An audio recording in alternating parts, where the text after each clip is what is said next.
Louvado seja Deus, irmãos. Vamos estar abrindo a palavra de Deus no texto aqui da epístola de Paulo aos Efésios. Nós paramos aqui no capítulo de número 5, texto aos Efésios, capítulo de número 5, do versículo, vamos ler hoje o verso de número 15 ao verso de número 17. Efésios, capítulo 5, do verso 15 ao versículo de número 17. Vamos fazer, irmãos, esta leitura de forma congregacional. Todos nós estaremos lendo esse texto da palavra do Senhor. Efésios 5, 15 a 17, página 208 da versão atualizada no Novo Testamento. Vamos ler juntos? Todos. Portanto, vede prudentemente como andais, não como necios, e sim como sábios, remindo o tempo, porque os dias são maus. Por esta razão, não vos torneis insensatos, mas procurai compreender qual a vontade do Senhor. Amém, irmãos? Louvado seja Deus. Vamos orar mais uma vez? Senhor, nós te louvamos e agradecemos ao Senhor, pedimos ao Senhor a tua bênção para a direção da explanação da tua palavra nesta noite, que o Senhor fale profundamente ao coração da tua igreja, fale profundamente ao coração de cada um de nós, em nome de Jesus, o nosso Salvador amado. Amém e amém. Irmão, nós estamos trabalhando aqui o tema, remindo o tempo, porque os dias são maus. É o texto aqui que diz, no versículo de número 16, remindo o tempo, porque os dias são maus. E remir o tempo, irmãos, a palavra aqui tempo, não é cronos, como nós dissemos a semana passada, de tempo literalmente. A referência aqui é além do tempo. Então trata, na verdade, de circunstâncias, de desafios e de problemas que nós enfrentamos na vida.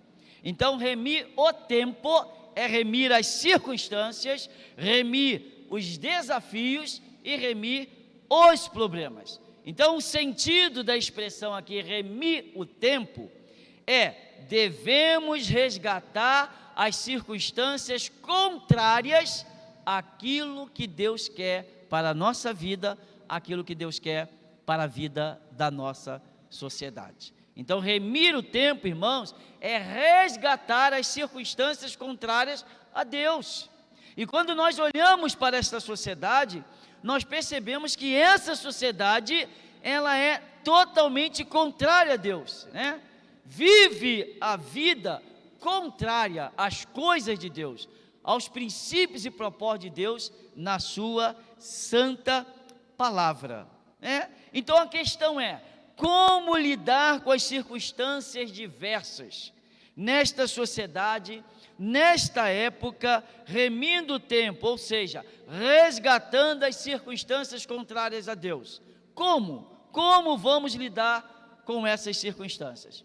Em primeiro lugar, irmãos, eu creio que nós precisamos compreender o nosso tempo, precisamos compreender a nossa geração, precisamos compreender os desafios que nós estamos enfrentando, porque quando nós olhamos às vezes para alguns cristãos na nossa época, os cristãos parece que não estão compreendendo os desafios que a sociedade coloca nesse tempo atual, que são praticamente contrários às coisas de Deus, que são praticamente contrários às coisas, aos princípios e propósitos da palavra do Senhor. E nós lembramos na semana passada que os pais da igreja no passado enfrentaram os problemas e desafios das gerações dele. E nós também enfrentamos problemas e desafios na nossa geração. E aí a pergunta é, quais as características da época moderna? O que nós temos enfrentado nesta época moderna? Para entendermos um pouco isso, irmão, nós precisamos falar um pouco da época passada. Lembra, por exemplo, da época chamada, que é um marco na história universal, chamada de Iluminismo, né? O Iluminismo que a gente estuda lá na faculdade, né? A gente vê lá que no século XVIII, até a metade do século XX, o Iluminismo foi marcado pelas grandes invenções, né? E as grandes descobertas, a imprensa, a lâmpada, né? As crenças também, né? A razão, em relação à Idade Média, a igreja, né? O pensamento dos filósofos, né? Penso, logo existo, né? O pensamento cartesiano, a ciência, que há uma fé quase absoluta na ciência, as causas, elas só existem e se forem provadas cientificamente. Então nós estamos vivendo uma época, né, que está voltando à época iluminista. As coisas só são provadas hoje se tiverem provas científicas, se passarem pela ciência, né? Ou seja, a vacina, né? A ciência nem provou ainda, né, 100% se a vacina é eficaz. Na verdade, 40, 50, 60, eu acho que a mais eficaz é 70 e pouco por cento, né? Então ainda não se provou, mas se busca isso, porque é a época que nós estamos vivendo. Então, irmãos, a ilustração que a gente pode dar dessa época é que Deus, Ele está no controle de todas as coisas, da época que existimos e da época que existiu do passado. Então, crença no progresso, crenças nas inovações, tem que estar sempre voltado para a ação de Deus na nossa vida. E quando a gente lembra, após o iluminismo, nós lembramos da época pós-moderna, a gente viu ali, na década de 30, né, até após a Primeira Guerra Mundial, as crenças que a pós-modernidade trouxe para essa época moderna que nós estamos vivendo hoje, né? A tua fé, ela é tão importante quanto a fé da outra cultura. A tua fé, ela é tão importante quanto a fé do espírita, do macumbeiro, do budista, porque a gente vive essas questões hoje na nossa sociedade, né? Por quê? Porque a gente vive uma época individualista, pluralista, relativista, e tudo isso nos faz perceber as circunstâncias atuais e que precisamos remir o tempo para que as circunstâncias possam se encaixar dentro da palavra de Deus, ou seja, dentro da visão bíblica, teológica, da cosmovisão cristã que nós precisamos ter do mundo. Há um autor teórico chamado Zygmunt Bauman. Bauman é um autor norte-americano que designou a sociedade pós-moderna como sociedade líquida. Não sei se vocês têm lido sobre esses autores modernos, né? Então Bauman, ele designou, ele identifica essa sociedade que estamos vivendo como uma sociedade líquida, né? Característica da sociedade líquida, segundo Bauman, é fim das utopias. As sociedades não deram certo, então eu posso seguir o meu próprio caminho. Bauman escreve isso no livro, né?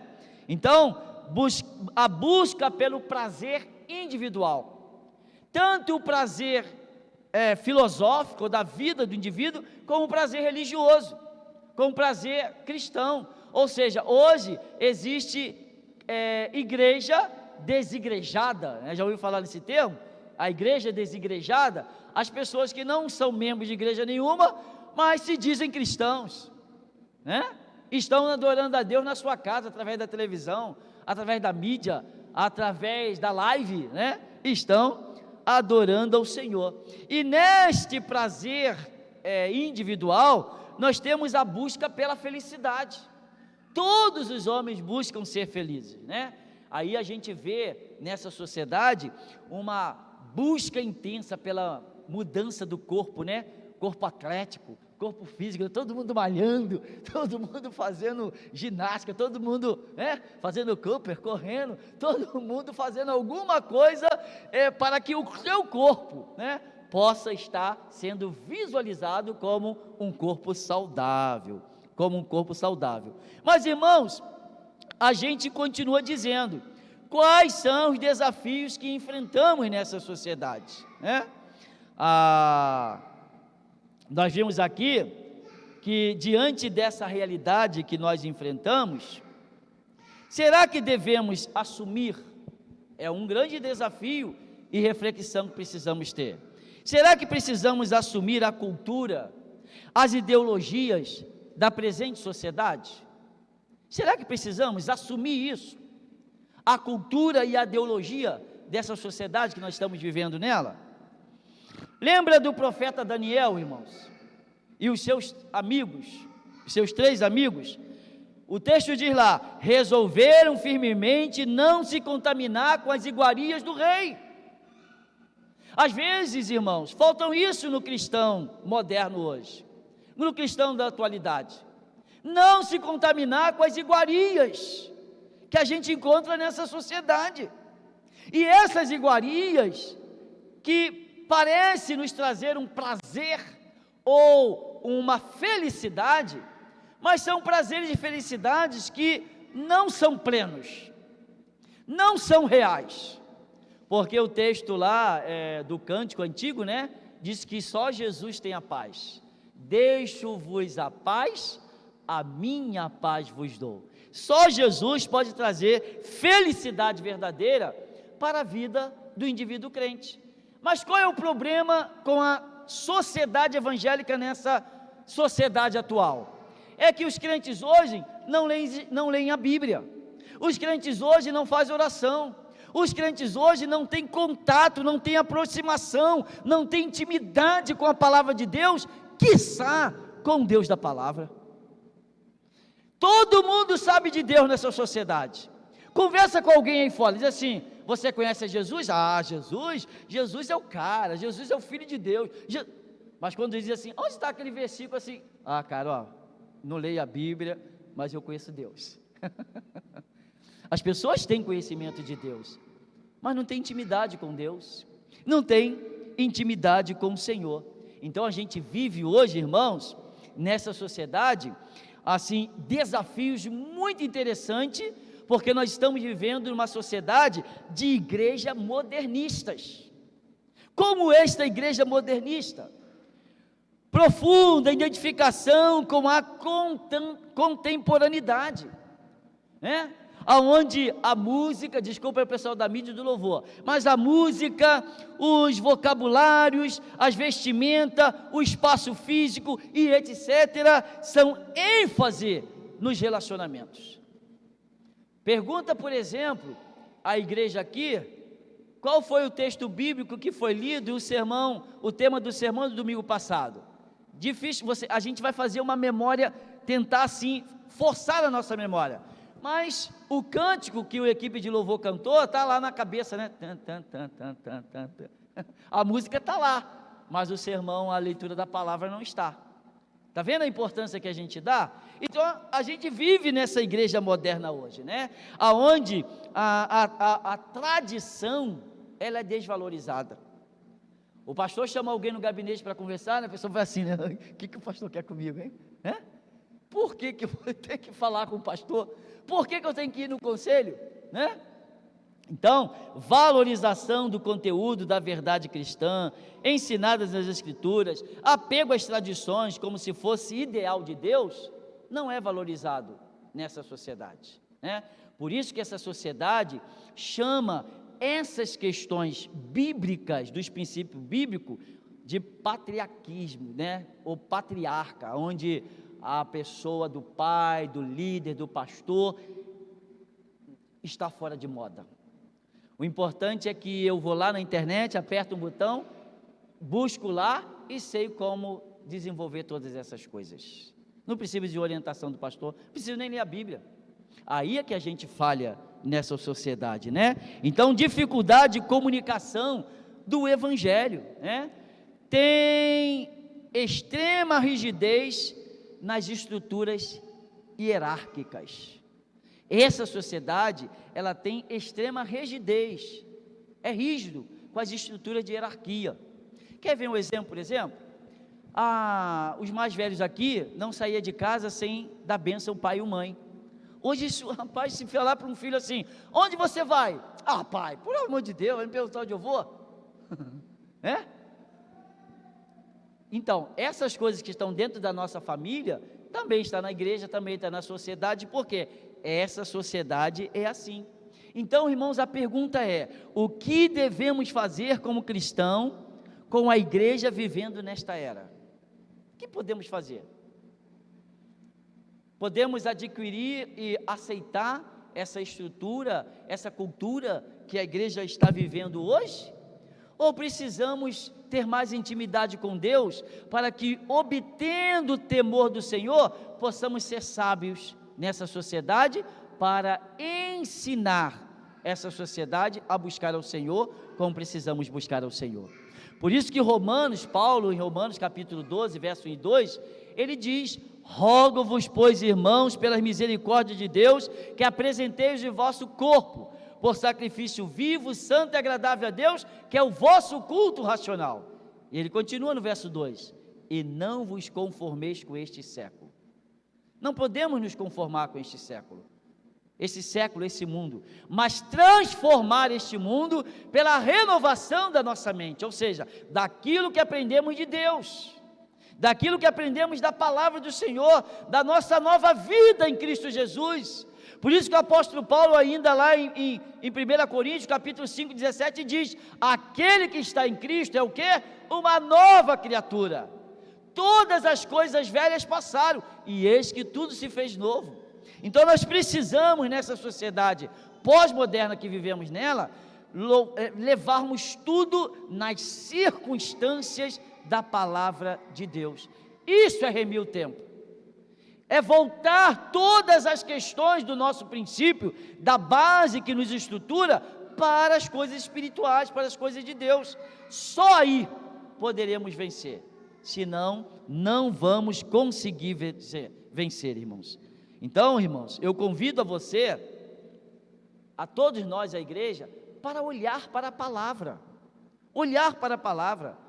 ler a palavra, meditar na palavra.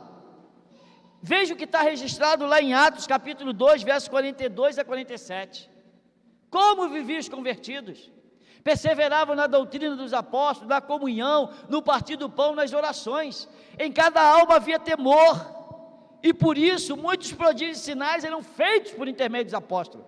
Todos estavam juntos, haviam tudo em comum, vendiam seus bens, propriedades, distribuíam cada um à medida que alguém tinha necessidade.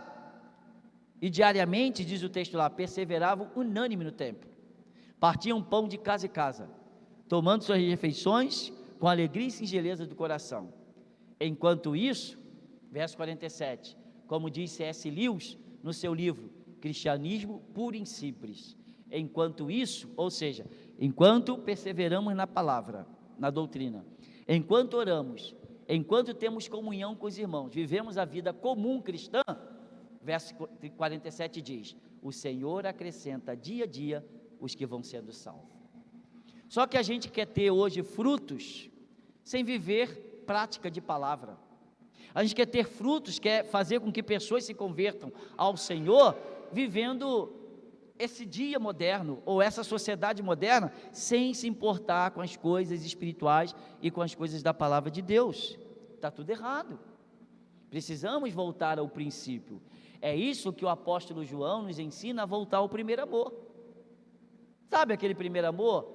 Naquele dia em que você se converteu ao Senhor Jesus Cristo, que você tinha fome da palavra, que você tinha sede da oração, que você não faltava um trabalho da igreja, que você está sempre ali, se alimentando, bebendo do rio de água viva, que é o Senhor Jesus Cristo, que é a palavra do Senhor. E nos dias modernos, estamos nos esfriando disso. Às vezes, é muito difícil a gente reunir a família em culto doméstico, porque os próprios crentes que estão lá não querem isso. entendeu? Não quer isso. Então, nós precisamos voltar ao primeiro amor. E a nossa oração como pastor da igreja é que o Senhor nos ajude a isso, que a gente possa fazer esta oração ao Senhor, porque o Senhor nos deu mandamentos, nos deu mandato, e segundo os teólogos, Deus nos deu 3 mandatos: o mandato espiritual, o mandato social, o mandato cultural. O espiritual na nossa vida íntima, na nossa vida em família, o mandato social, nossa vida na sociedade, e o nosso mandato cultural é no seu trabalho, tudo que você faz profissionalmente ou na sua área estudantil, você possa mostrar a Cristo. Então tudo que a gente tem que fazer, o Senhor Jesus tem que aparecer na sua vida. Se o Senhor Jesus não aparece na sua vida, em tudo que você faz, algo está errado nessa sociedade, algo está errado. Por isso que ele diz, Paulo diz lá em Romanos capítulo 11, verso 36, porque dele, por meio dele e para ele são todas as coisas, a ele, Jesus Cristo, a glória eternamente, amém. Então, irmãos, remir o tempo é aproveitar todas as circunstâncias da nossa vida para que Deus possa ser glorificado, para que Deus possa ser adorado. Então devemos viver de acordo com a cosmovisão bíblica e cristã deste mundo. Quando você olhar esse mundo, olhar essa sociedade, você possa ter uma visão bíblica e cristã, não uma visão filosófica, não uma visão social ou culturalista, mas uma visão bíblica e cristã. Ou seja, se Jesus não está influenciando você no que você faz nessa sociedade, algo está errado com a sua vida cristã, porque não é para ser assim. Nós somos família de Deus, nós somos corpo de Jesus, nós somos, irmãos, membros da família do Senhor, e nós temos uma missão nessa terra, de fazer conhecido o Senhor Jesus, nesse tempo que nós vivemos nele, para que Deus possa ser pregado, anunciado, o evangelho divulgado, através de tudo que eu faço, seja lá na área secular, na escola, na faculdade, no trabalho, no serviço, em qualquer coisa que você faz, seja dentro do seu lar, com a sua família, ou seja dentro da igreja. Tudo que realizamos, Jesus tem que aparecer. Se Jesus não aparecer, algo está errado com a sua cosmovisão bíblica e cristã de mundo. Entenderam, irmãos? Jesus é o nosso paradigma, é o nosso modelo. É Ele que recebeu todo o poder, toda a autoridade, e porque Ele recebeu toda a autoridade e todo o poder, Ele nos diz: ide e pregai. Ele nos diz: ide e sede minhas testemunhas. É para isso que nós nascemos. É para isso que o Senhor nos tornou crentes, nos tornou igreja, nos tornou servos e servas do reino do Senhor. Amém, irmãos? Que o Senhor nos abençoe e nos ajude, derramando o seu poder e a sua graça sobre nós, para que nós possamos estar vivenciando a graça de Deus sobre a nossa existência. Louvado seja Deus, irmãos. Amém. Louvado seja o Senhor.